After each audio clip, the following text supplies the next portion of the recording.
북한을 떠나 한국 땅을 밟기까지 탈북자들은 수많은 시련을 겪습니다. 그 중에서도 중국은 피할 수 없는 통과점이자 때로는 절망의 땅이기도 했습니다.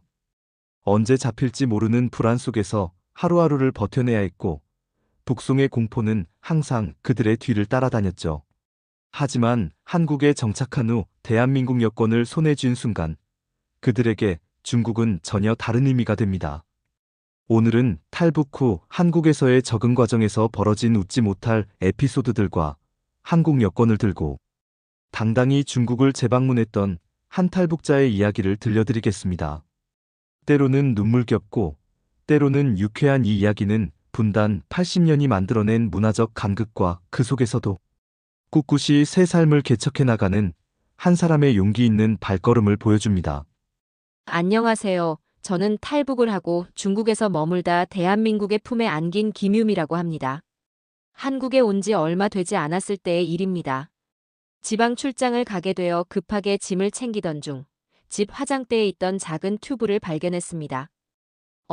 이거 작은 거니까 여행용으로 들고 가기 딱 좋네. 라고 생각하며 가방에 넣었는데 막상 호텔에서 사용해보니 뭔가 이상했습니다. 양치를 하는데 아무리 문질러도 거품이 전혀 나지 않는 겁니다. 왜 거품이 안 나지? 이상하네. 하면서도 계속 열심히 문질러댔습니다. 그런데 시간이 지날수록 입안이 따갑고 아리기 시작하더라고요. 혀끝이 얼얼해지고 목구멍까지 쓰라린 느낌이 들었습니다. 그제서야 튜브를 자세히 들여다보니 거기에는 여드름 치료제라고 적혀 있었던 겁니다. 치약이 아니라 피부에 바르는 연고를 입에 넣고 거품이 날 때까지 정말 열심히 문질러댔으니 입안이 얼마나 상했을지 상상이 가시나요? 그날 밤새도록 입안이 아파서 제대로 잠을 못 잤던 기억이 지금도 생생합니다. 더 황당한 일도 있었습니다. 당시 남편이 되어줄 분이 바디워시를 선물로 주었는데 그 제품이 무엇인지 전혀 모르겠더라고요. 포장지에 적힌 글자들도 낯설고 사용법 설명도 이해가 안 됐어요. 하지만 향은 정말 좋았습니다. 고급스럽고 은은한 향이 나더라고요. 그래서 어떻게 쓰는 건지 모르니까 그냥 샴푸처럼 머리에 발랐습니다. 발라보니 미끈미끈하더니 거품도 조금씩 나고 이게 고급 샴푸구나. 역시 비싼 게 다르네라고 생각했죠. 그렇게 몇 달 동안 머리를 감을 때마다 바디워시를 사용했습니다. 그러다가 어느 날 샤워실에서 몸에도 한번 발라보자는 생각이 들었어요. 발라보니까 거품이 머리에 발랐을 때보다 훨씬 더 잘 나더라고요. 그제서야 이게 몸에 바르는 거구나. 그럼 이건 린스인가 보다라고 또 잘못 생각했습니다. 창피해서 누구에게 물어보지도 못하고 혼자 이것저것 추측만 하며 지냈으니 얼마나 답답했겠어요. 나중에서야 그게 몸 전체에 쓰는 세정제라는 걸 알았는데 그때까지 몇 달을 헤매고 있었던 거죠. 아는 언니 한 분이 어느 날 작은 크림통을 하나 주면서 이거 볼에 발라봐. 얼굴이 탱탱해진다고 했습니다. 언니가 추천하는 거니까 좋은 제품일 거라고 생각하고 열심히 발랐더니 정말로 피부가 탱탱해지는 것 같더라고요. 효과가 너무 좋아서 매일 아침 저녁으로 꼬박꼬박 발랐습니다. 그렇게 일주일 정도 사용하고 있었는데 어느 날 갑자기 그 언니에게서 급한 전화가 왔습니다. 목소리가 당황한 기색이 역력했어요. 유미야, 그거 지금도 얼굴에 바르고 있어? 네, 바르고 있어요. 효과 정말 좋다고 하셨잖아요. 피부가 정말 좋아졌어요. 어머, 큰일 났다. 그게 얼굴에 바르는 게 아니라 여성들이 아래쪽 부위에 바르는 거야. 순간 머릿속이 하얘졌습니다. 알고 보니 그 언니가 산부인과에서 처방받은 여성용 치료제였던 겁니다. 그런 걸 얼굴에 발라대고 있었다니. 언니도 자신이 잘못 설명했다며 미안해하더라고요. 그런데 사실 그 언니도 정확히 뭔지 모르고 그냥 건네받은 거였다고 하더라고요. 지금 생각해봐도 정말 아찔합니다. 다행히 큰 부작용은 없었지만 그때 얼마나 당황했는지 몰라요. 그 후로는 뭔가를 받으면 반드시 정확히 무엇인지 확인하고 사용하게 되었습니다. 비슷한 실수는 또 있었습니다. 인터넷에서 여성 건강에 좋다는 제품을 하나 주문했는데 주사기 모양으로 생긴 제품이 왔더라고요. 가격이 꽤 비쌌거든요. 2만 원 정도 했는데 당시 제게는 큰 돈이었어요. 그래서 아껴 써야겠다는 생각에 콩알만큼씩 조금씩 짜서 얼굴에 발랐습니다. 매일 아침 세안 후에 정성스럽게 발라주고 저녁에도 똑같이 발라줬어요. 그렇게 한 달 정도 사용하고 있었는데 어느 날 지인과 대화하다가 그 제품 얘기가 나왔어요. 그 지인이 어머, 그거 바르는 게 아니라 다른 용도예요. 라고 하더라고요. 알고 보니 그게 바르는 크림이 아니라 여성이 사용하는 특별한 용도의 제품이었던 겁니다. 그때 얼마나 창피했는지 얼굴이 빨갛게 달아올랐어요. 그 지인이 그걸 얼굴에 바르셨어요?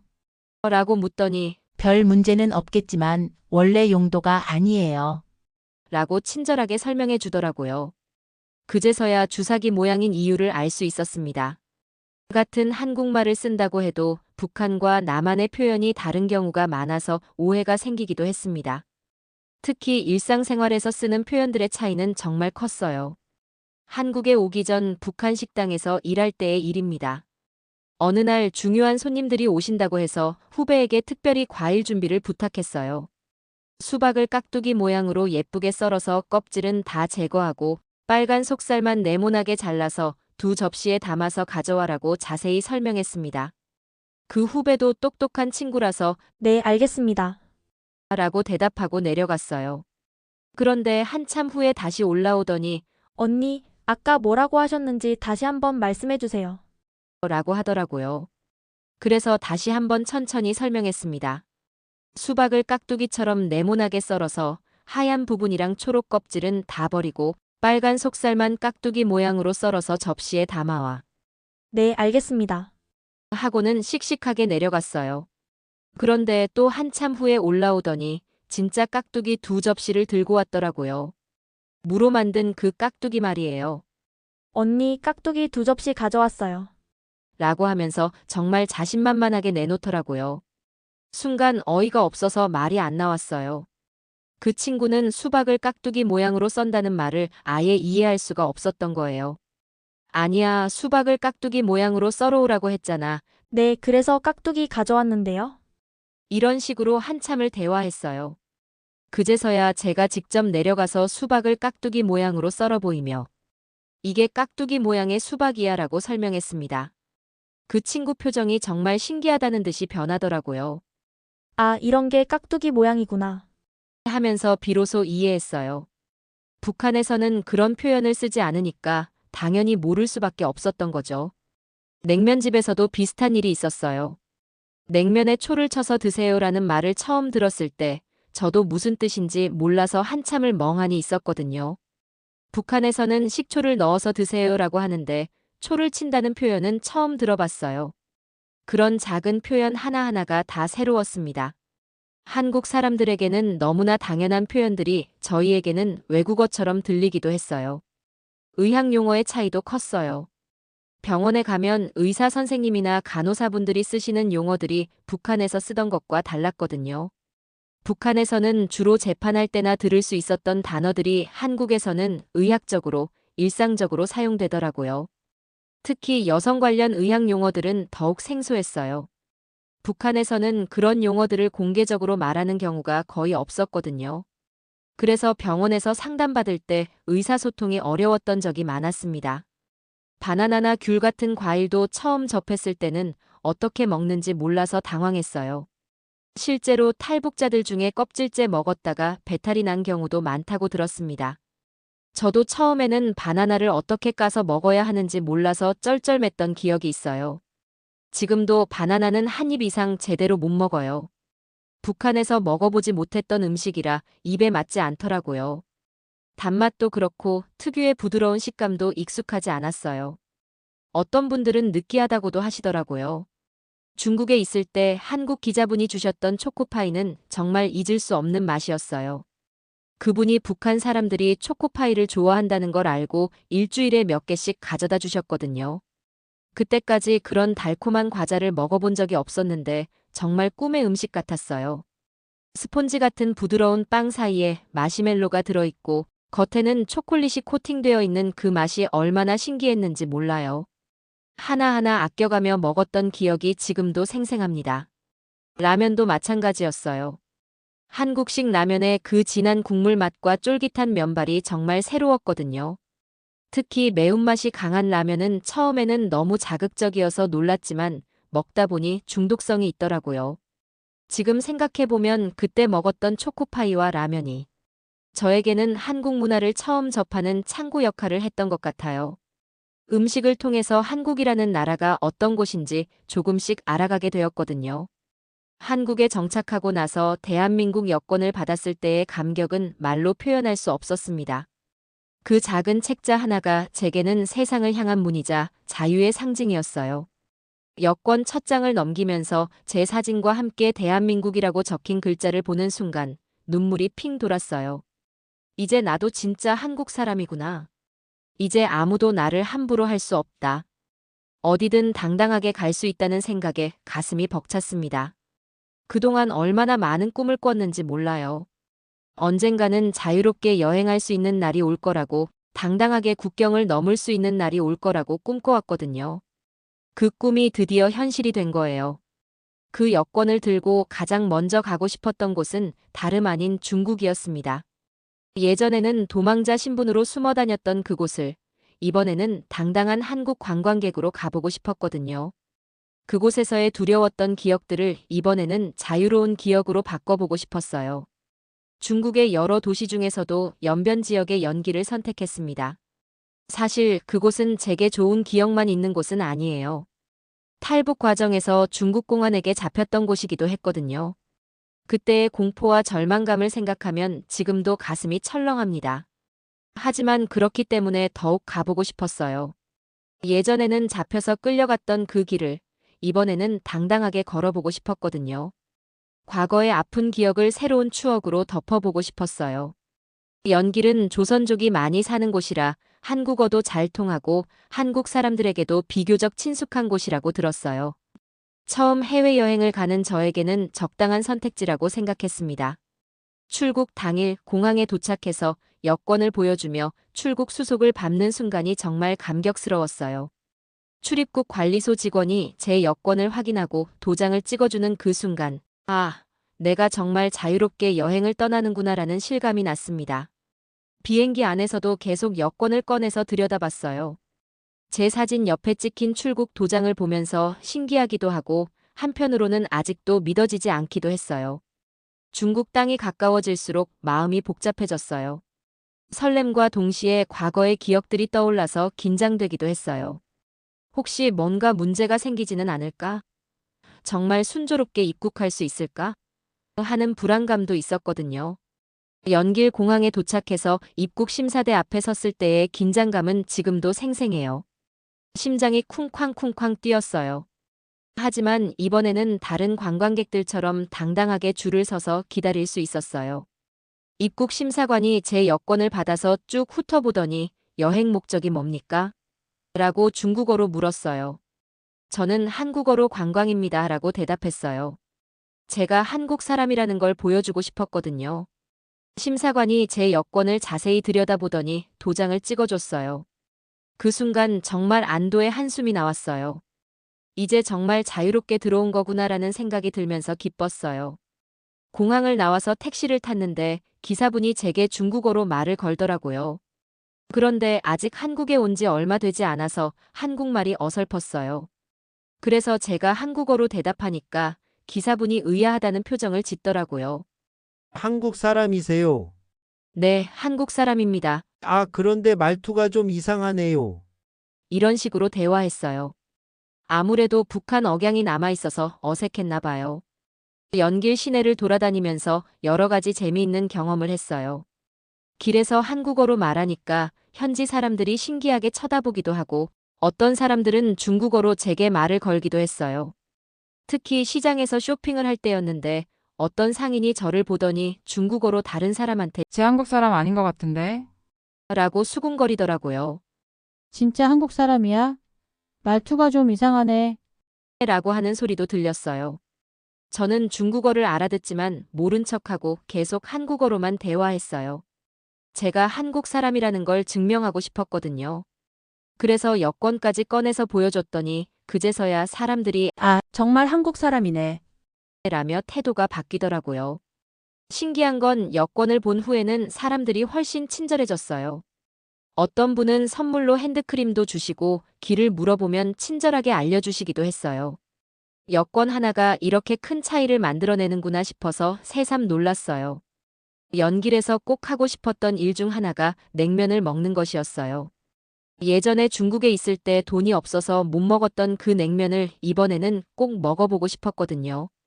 그때의 아쉬움을 이번에는 해소하고 싶었어요. 길 가는 사람에게 냉면집이 어디에 있어요? 라고 한국어로 물어봤어요. 연길은 조선족이 많은 곳이라 한국어를 아는 사람들이 꽤 있더라고요. 친절하게 길을 알려줘서 냉면집을 찾을 수 있었어요. 그런데 냉면집으로 가는 길에 정말 뜻밖의 일이 벌어졌습니다. 냉면집을 찾아 걸어가고 있는데 갑자기 뒤에서 누군가가 야, 너 혹시 유미 아니야? 라고 부르더라고요. 순간 온몸에 소름이 돋으면서 다리에 힘이 풀렸어요. 오줌이 나올 정도로 놀랐습니다. 천천히 돌아보니 예전에 중국에서 함께 지냈던 탈북자 친구였어요. 몇 년 전 헤어질 때 서로 한국에서 다시 만나자고 약속했던 그 친구였거든요. 그런데 저만 먼저 한국에 가게 되었고 그 친구는 아직도 중국에 머물고 있는 상황이었어요. 서로 얼싸안고 한참을 울었어요. 길 한복판에서 두 사람이 붙잡고 울고 있으니 지나가는 사람들이 이상하게 쳐다보기도 했지만 그런 건 신경 쓸 겨를이 없었어요. 너 어떻게 여기에 있어? 나 한국에서 여행 왔어. 정말. 진짜 한국에 갔구나. 그 친구 얼굴에 믿을 수 없다는 표정과 부러움이 동시에 떠올랐어요. 그 친구는 여전히 중국에서 불안정한 생활을 하고 있었어요. 언제 또 잡힐지 모르는 불안 속에서 하루하루를 버티고 있었거든요. 너는 정말 좋겠다. 한국에 가서 이렇게 자유롭게 여행까지 할 수 있고. 그 친구 목소리에는 부러움과 아쉬움이 가득했어요. 나는 언제쯤 한국에 갈 수 있을까? 하면서 한숨을 쉬더라고요. 그 친구와 함께 근처 전통 찻집으로 들어갔습니다. 중국 전통차를 마시면서 그동안 못했던 이야기들을 나눴어요. 몇 년 만에 재회라 할 말이 정말 많았거든요. 한국이 어때? 살기 좋은가? 응, 물론 적응하는 게 쉽지는 않았어. 처음에는 정말 많이 헤맸거든. 저는 한국에서 겪었던 여러 가지 실수담들을 들려줬어요. 친구는 그런 이야기들을 들으면서 때로는 웃기도 하고 때로는 진지하게 듣기도 했어요. 그래도 좋겠다. 실수를 해도 잡혀갈 걱정은 없잖아. 그 말이 마음에 깊이 와 닿았어요. 정말 그래요. 아무리 실수를 해도 아무리 서툴러도 한국에서는 안전하게 살 수 있거든요. 그때 제가 한국 여권을 꺼내서 보여줬어요. 이거 봐, 한국 여권이야. 나 이걸로 당당하게 여기까지 왔어. 그 친구가 여권을 받아들더니 정말 신기하다는 듯이 앞뒤를 계속 만지고 또 만지더라고요. 이거 하나로 네가 중국에 왔구나. 진짜 대단하다. 이것만 있으면 세계 어디든 갈 수 있다니까. 하면서 몇 번이고 만져봤어요. 그 모습을 보면서 저도 새삼 느꼈어요. 이 작은 책자 하나가 얼마나 큰 의미인지. 단순한 신분증이 아니라 자유의 상징이고 꿈의 실현이고 새로운 삶의 증거라는 걸 말이에요. 나도 언젠가 이런 여권을 가질 수 있을까? 친구가 간절한 눈빛으로 물었어요. 그럼 꼭 그런 날이 올 거야. 나도 했는데 너도 할 수 있어. 제가 격려해줬지만 사실 마음이 많이 아팠어요. 저는 이렇게 자유롭게 여행을 와서 옛 친구까지 만났는데 그 친구는 아직도 불안정한 상황에서 지내고 있으니까요. 같은 처지였던 우리가 이렇게 다른 상황에 놓여 있다는 게 마음이 무거웠어요. 친구는 계속해서 어떻게 한국에 갔냐? 한국 생활이 어떠냐? 언제쯤 나도 갈 수 있을까? 하면서 궁금해했어요. 저는 최대한 자세히 설명해줬지만 한편으로는 너무 좋은 얘기만 하면 친구가 더 괴로워할까봐 걱정되기도 했어요. 그때 제가 입고 간 옷에 대한 에피소드도 재미있어요. 한국 사람처럼 보이려고 일부러 밍크 코트를 입고 갔거든요. 북한 사람들은 밍크를 고급품으로 여기니까 비싸 보이는 밍크를 입으면 잘 살아 보일 거라고 생각했어요. 그런데 지금 생각해보니 제가 당시 30대 초반이었는데 60대, 70대 할머니들이 입는 스타일의 밍크 코트를 입고 간 거예요. 디자인도 구식이었고 색깔도 촌스러웠는데 그때는 그게 멋진 줄 알았거든요. 친구가 그 코트를 보더니 와, 정말 비싸 보인다. 한국에서는 이런 옷도 쉽게 살 수 있구나. 하면서 부러워하더라고요. 사실 동대문 시장에서 3만 원 주고 산 거였는데 말이에요. 지금 돌이켜보면 얼마나 우스꽝스러웠을지 상상이 가요. 할머니 옷을 입고 당당하게 나 한국 사람이야 하고 다녔으니까요. 하지만 그때는 그게 최선이었어요. 한국 문화에 대해 아는 게 별로 없었거든요. 한국에서 병원에 갈 때마다 겪는 어려움도 컸어요. 의사 선생님이나 간호사분들이 쓰시는 의학 용어들이 북한에서 쓰던 것과 많이 달랐거든요. 북한에서는 주로 법정에서나 들을 수 있었던 단어들이 한국에서는 의학적으로, 일상적으로 사용되더라고요. 특히 여성 관련 의학 용어들은 더욱 생소했어요. 어느 날 산부인과에 가게 되었는데 의사 선생님이 설명해 주시는 용어들을 제대로 이해하지 못해서 계속 뭐라고요? 하고 되물었어요. 선생님도 답답하셨을 거예요.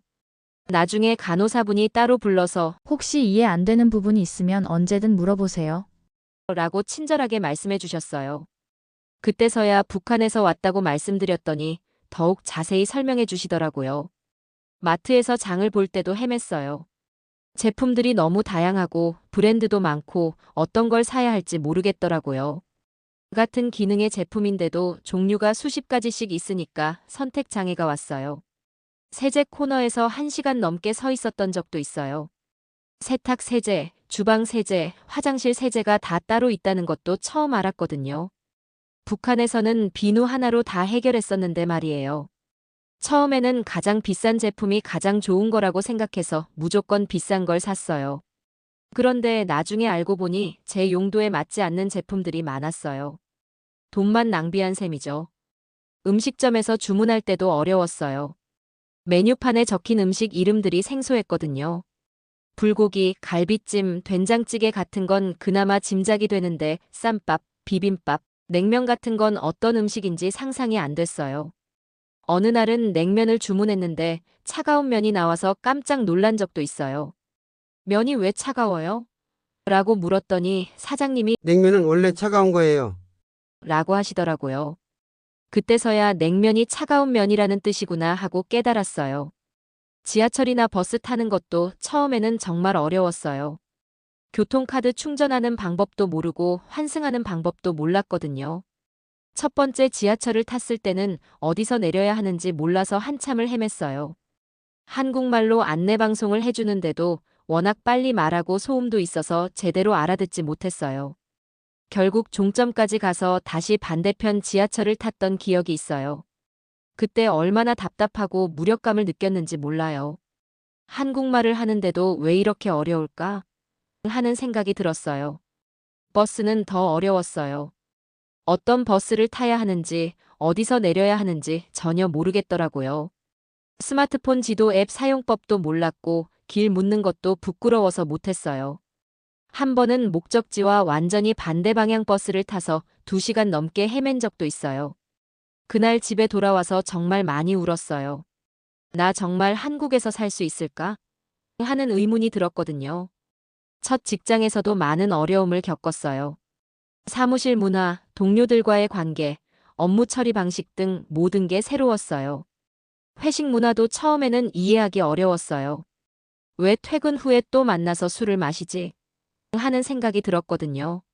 하지만 참여하지 않으면 소외되는 것 같아서 억지로 따라다녔어요. 직장 선배들이 쓰는 줄임말이나 신조어들도 몰라서 대화에 끼지 못할 때가 많았어요.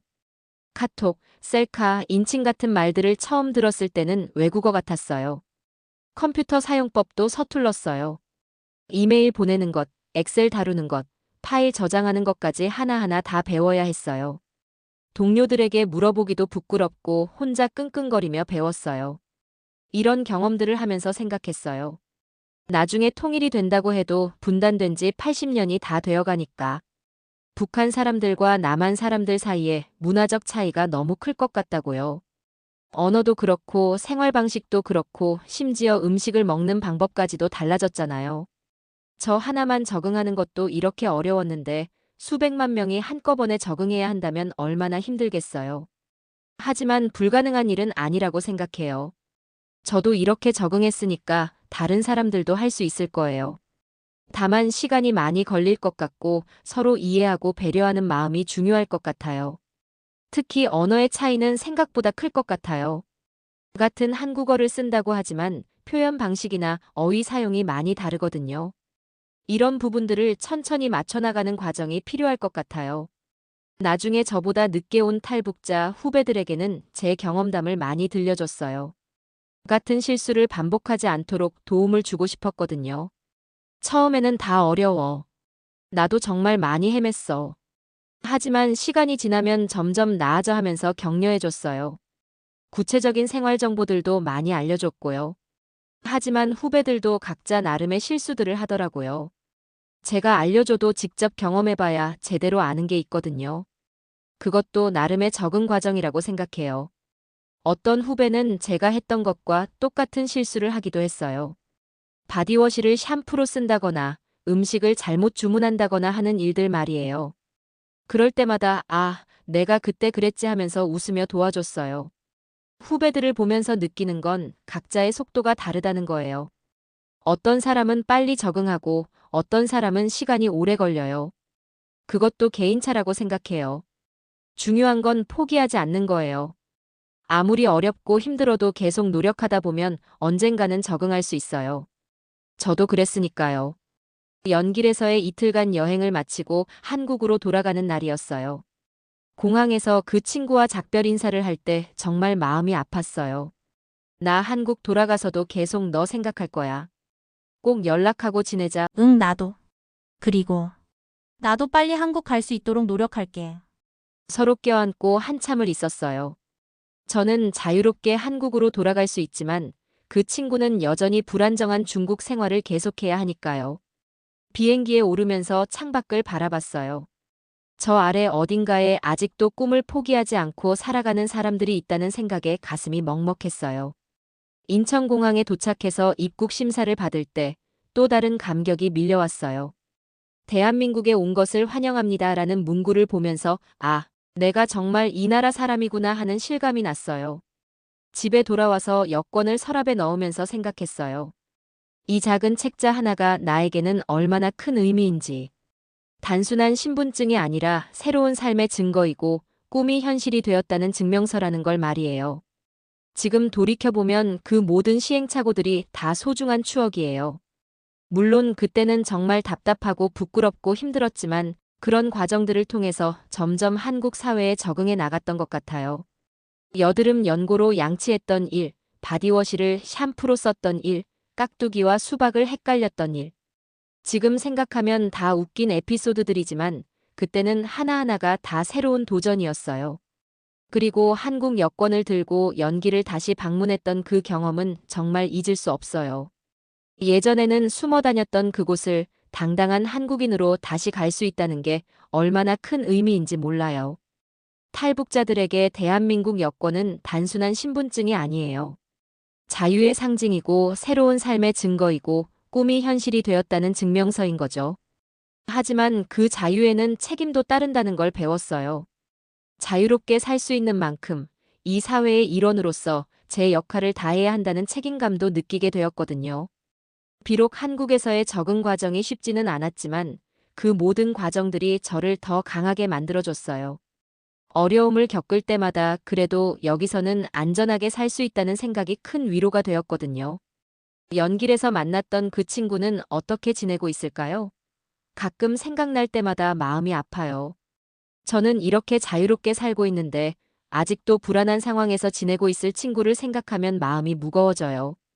언젠가는 그 친구도 그리고 아직 중국이나 다른 곳에 남아있는 모든 북한 출신 사람들도 자유롭게 살 수 있는 날이 오기를 바라고 있습니다. 그들도 모두 한국에 와서 이런 자유를 누릴 수 있기를 간절히 소망해요. 분단 80년이 만들어낸 문화적 간극은 생각보다 컸지만 극복할 수 없는 건 아니라고 생각해요. 저 하나도 이렇게 적응했으니까 다른 사람들도 충분히 할 수 있을 거예요. 물론 시간은 많이 걸릴 것 같아요. 언어의 차이, 생활 문화의 차이, 사고방식의 차이 등을 하나씩 좁혀나가는 과정이 필요할 거예요. 하지만 같은 민족이니까 결국은 하나가 될 수 있을 거라고 믿어요. 그때까지 저는 제가 겪었던 경험들을 더 많은 사람들과 나누고 싶어요. 후배들에게는 길잡이가 되어주고 한국 사람들에게는 북한의 실상을 알려주면서 작은 다리 역할을 하고 싶어요. 이상으로 한 탈북자의 한국 적응기와 중국 재방문 이야기를 마칩니다. 작은 일상의 실수들부터 큰 의미의 여권 한 권까지 모든 것이 새로운 삶의 소중한 경험들이었습니다. 때로는 웃지 못할 실수들로 당황하기도 하고, 때로는 문화의 차이 앞에서 좌절하기도 했지만, 그 모든 과정이 한 사람을 더욱 단단하고 지혜롭게 만들어 주었습니다. 그리고 무엇보다 소중한 것은 그 모든 시행착오를 겪으면서도 포기하지 않고 새로운 삶을 개척해 나간 용기였습니다. 자유라는 것이 단순히 주어지는 것이 아니라 끊임없는 노력과 적응을 통해 진정으로 얻어지는 것이라는 걸 보여주는 이야기였습니다. 앞으로도 더 많은 사람들이 이런 자유를 누릴 수 있기를, 그리고 분단의 아픔이 하루빨리 치유될 수 있기를 간절히 바라며 이야기를 마칩니다. 시청해주셔서 감사합니다. 구독, 좋아요, 알림 설정은 큰 힘이 됩니다.